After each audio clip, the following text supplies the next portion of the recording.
canale. Dai, che è gratuito. Su, aiutateci a crescere.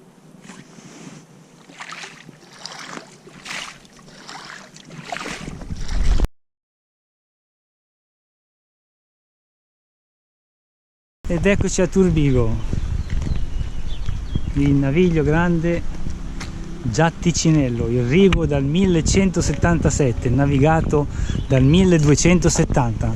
E questo è il naviglio grande, la centrale elettrica.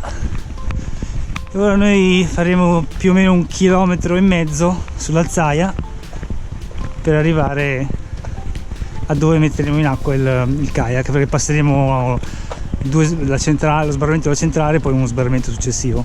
E se vi sembra che Giulia sia carica,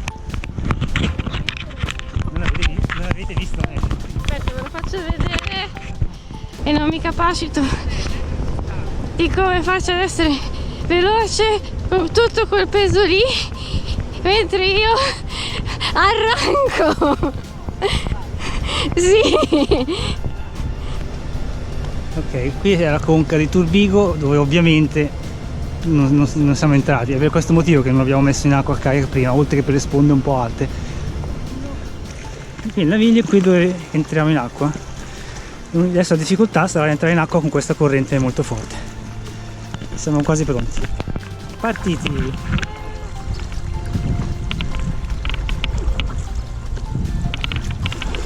Oh. Primo ponte. Sì. Destra. Destra. Ah sì, no, sì, sinistra.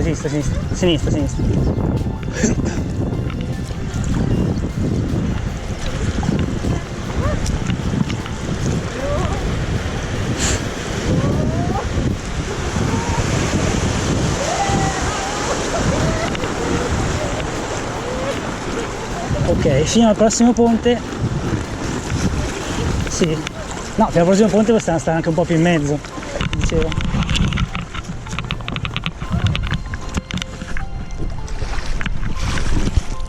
Eccoci qua.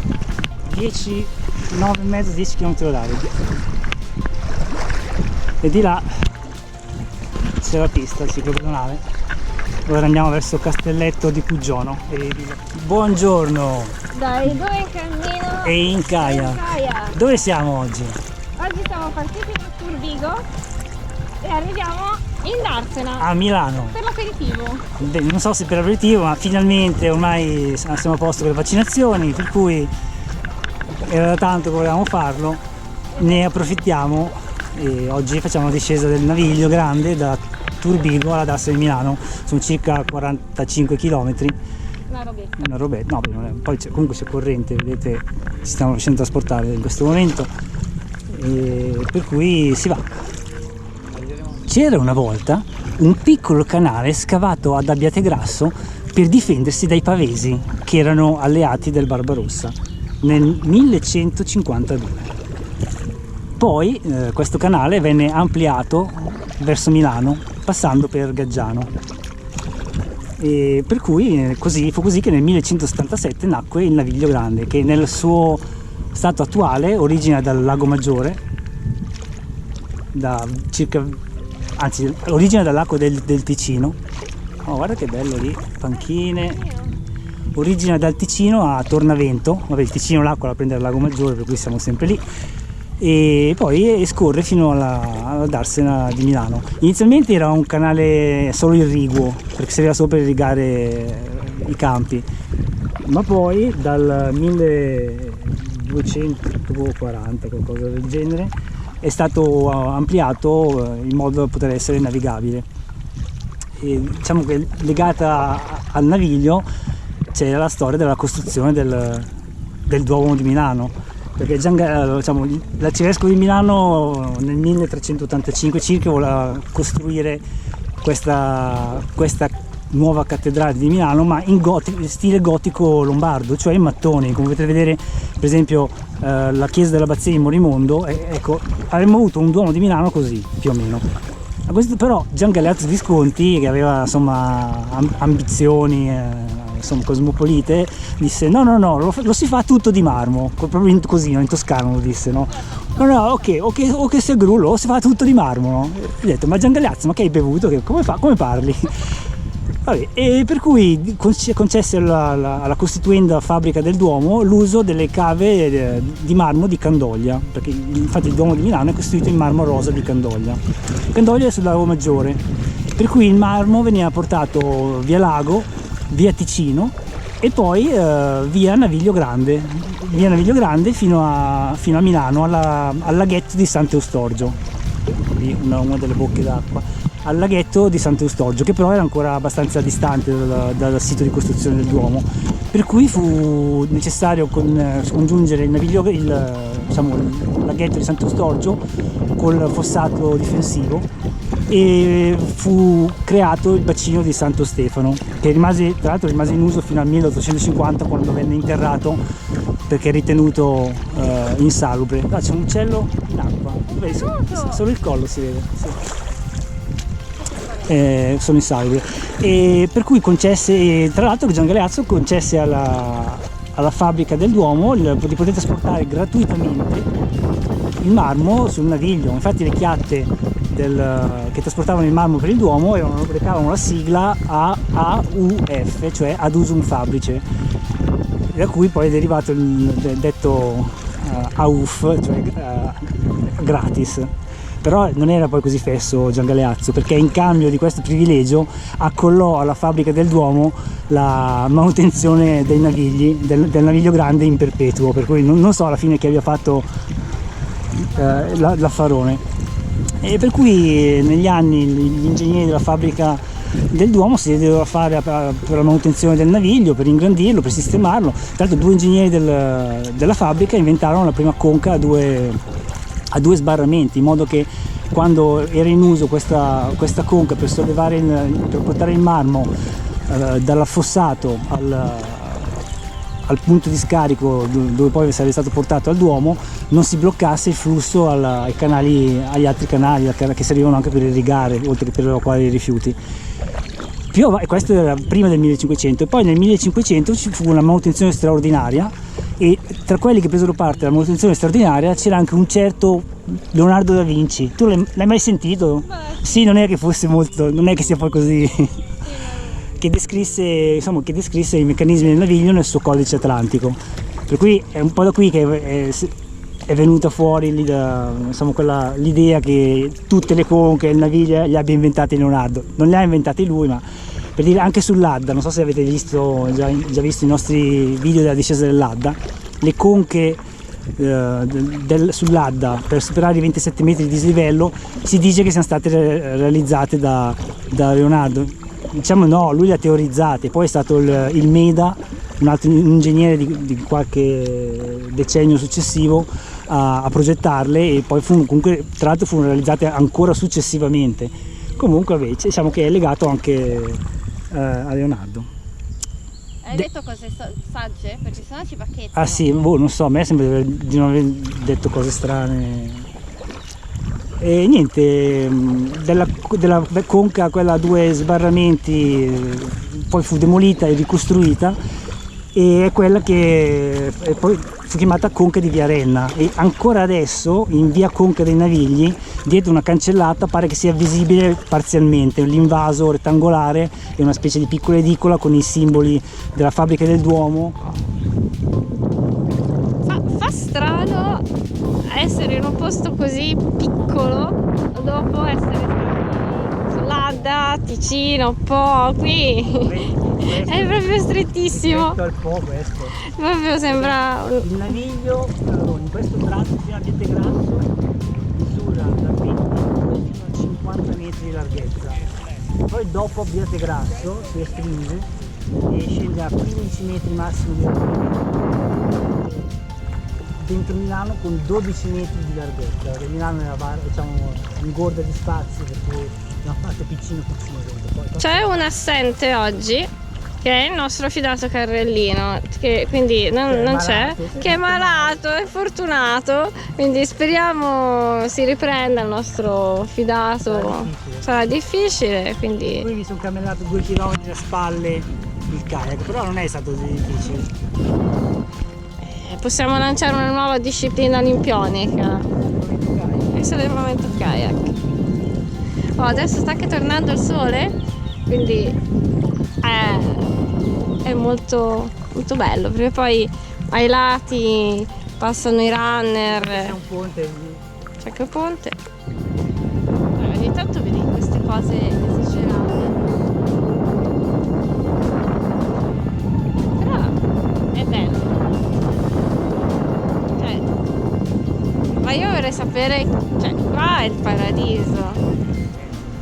Vabbè, cioè, d'estate ti metti lì la tua bella birretta, con i piedini a bagno. E vabbè, ma ormai uno che ci vive qui ormai è abituato.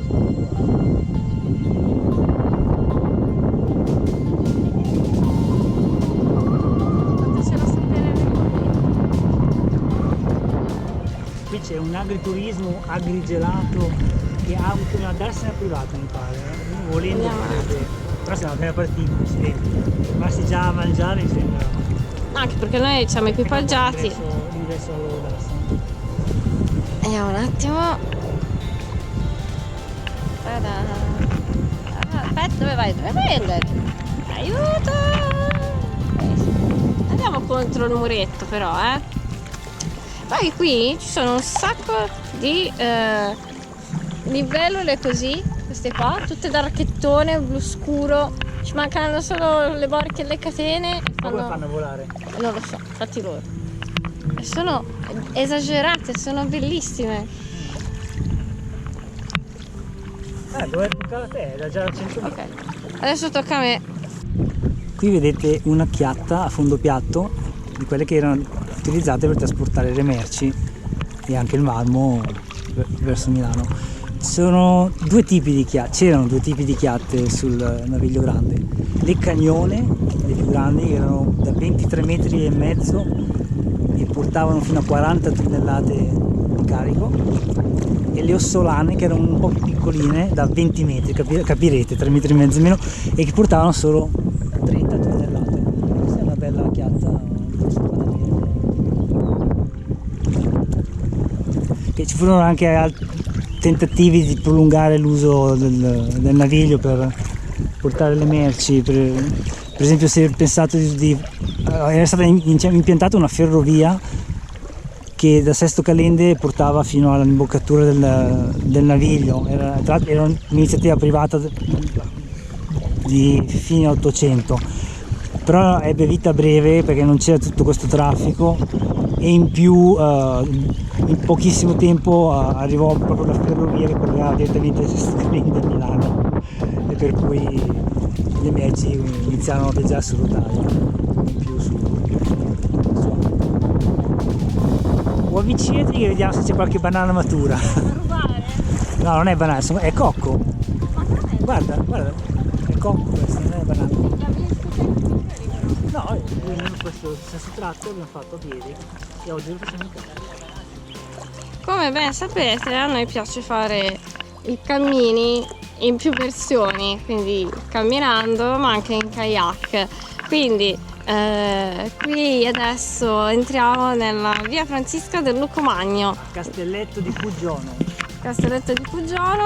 Quindi diciamo qui, No, passa dopo qui, il ponte. dopo il ponte, Passa sul ponte che vedrete a breve. quindi tra C'è poco l'osteria. dove c'è l'osteria.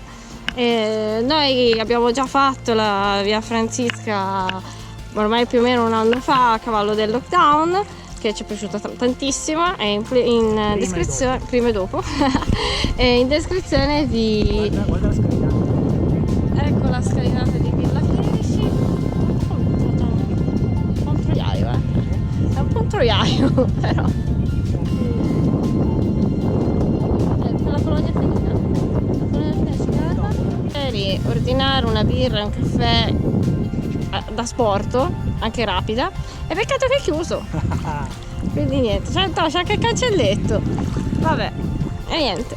In descrizione vi lasceremo il link alla via Francisca del Lucumagno, che abbiamo fatto a piedi, E tra l'altro stiamo andando forte con i ciclisti perché Salutano. ci salutano tutti, ci fanno il tifo per noi, quindi ci piace molto questa cosa qui. Adesso, momento catartico, passiamo sotto il ponte.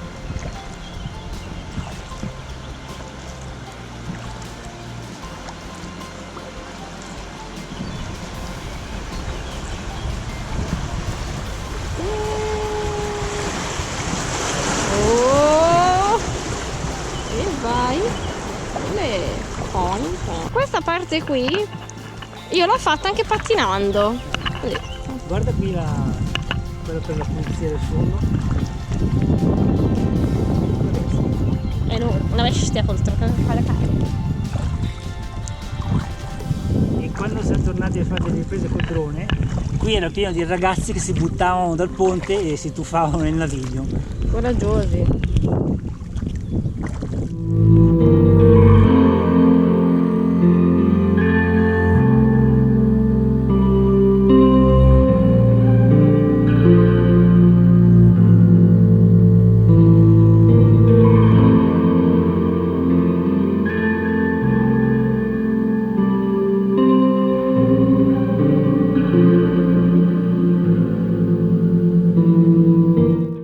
Le nostre velleità da esploratori si scontrano col divieto d'accesso.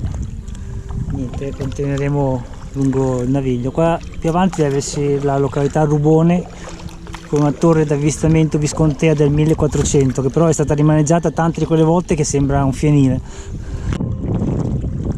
Eccola qui la torre di avvistamento. La torre di avvistamento viscontea. Dietro ci sono delle costruzioni nuove che non capisco se fanno parte di una cascina o di un complesso residenziale, che le abbiamo sorvolate col drone. Magari potete andare a guardare sui video della Francisca oppure nel video la Francisca col drone, potete vederlo da un'altra angolazione. Eccola la chiesa, il campanile di Bernate Ticino, che l'ultima volta che siamo passati c'erano ancora i lavori in corso, per cui il campanile era impacchettato che sembrava fosse passato Cristo, quello che impacchettava i monumenti, non quell'altro che moltiplicava i pani e i pesci. E di fianco alla chiesa c'è il Palazzo Visconti e sotto la chiesa c'è una cripta del X secolo che è tutto quello che rimane della cappella di un castello che sorgeva dove ora c'è la chiesa. Questa è Bernate Ticino, che in antichità si chiamava Brinate.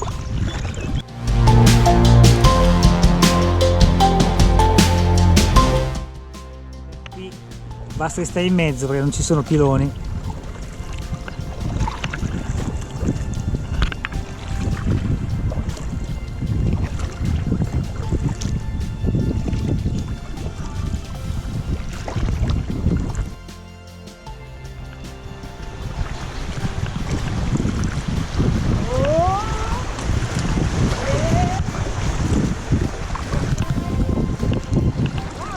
Ti piacciono le onde, eh?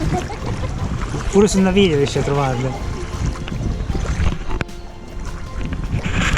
No vabbè, ma non si fa però. Vabbè, qui è un po' alto, la spalletta per ordinare, devi fermare una cameriera che stia passando in quel momento.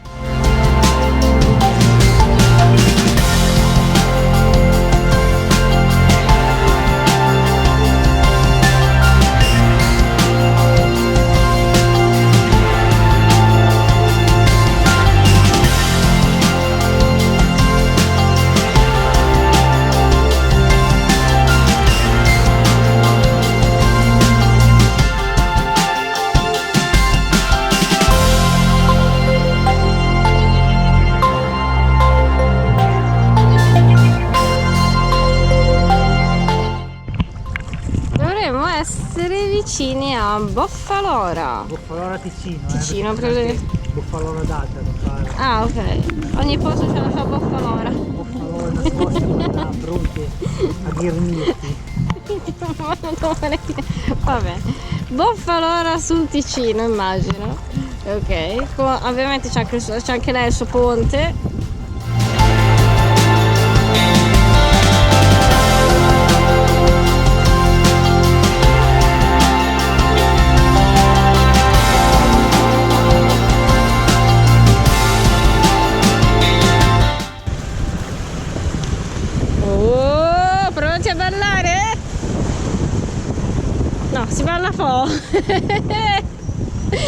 Yeah!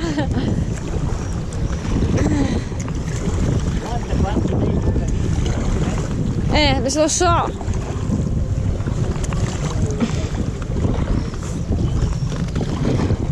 Guarda il fondo delle rane. Ti odio. Ti picchio. Un boccale di birra con le rane. No, le rane non si... No, le rane si guardano, qualcuno se le bacia anche, che hanno effetti allucinogeni, ma non si mangiano. In questo punto la corrente è molto forte, a più di 11 km/h con una pagaiata rilassata, anche perché il naviglio grande ha una pendenza totale di 35 metri distribuita su 50 km, per cui è una pendenza di quasi 70 cm al chilometro, è molto più rispetto a alcuni tratti per esempio dell'Adda che abbiamo disceso. E più pendenza c'è, ovviamente più velocità alla corrente, anche perché non ci sono sbarramenti in alveo, fondo irregolare, perché il fondo del naviglio è regolare, tant'è che nel 500, quando fecero la manutenzione straordinaria ai lavori, proprio uno dei punti fermi fu che in ogni tratto del naviglio la profondità doveva essere di almeno 1 metro. Certo, loro l'hanno scritto con col linguaggio fiorito del tempo, con delle H sparse qua e là, però comunque il succo del discorso era che in ogni punto del naviglio il fondo doveva essere alto almeno 1 metro, e infatti nessuna chiatta del naviglio a pieno carico può pescare più di 70 cm, proprio come regolamentazione della navigazione sul naviglio.